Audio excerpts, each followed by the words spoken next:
Ipalibas mo na lang ako iwanan dito, ha? Saan ka pupunta? Anong hindi? Hindi ba sinasabi mo na ako? Yan ang hirap sa'yo eh! Porque ikaw ang amo ko! Akala mo sa akin maliit ang pwede mo sabihin lahat ang gusto mo! May damdamin din ako! Nasasaktan!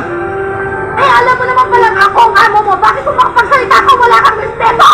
Kung gusto mo i-respeto kita, i-respeto mo rin ako! Hindi na lang yung palagi ikaw ang tama! Pati pagmamaneho ko, pinakikailaman mo! Papatakbo lang ako na mabilis! Binisigawan mo na ako! Pabigyan lang ako ng preno! Umahangil ka na! Sa ugali mo yan, alam mo! Dapat magsulong ka na sa mundo! At hindi mo rin naisip na iba ka, iba ako! Hindi tayo pareho! Iba ang katayuan ko! Lagi ka natatrabaho at ako nagsusweldo sa'yo, kaya dapat ang nasundin mo lahat ng gusto ko! Lahat ng iniutos ko! Hindi pwedeng susunod lang ako! May pininsipyo din ako!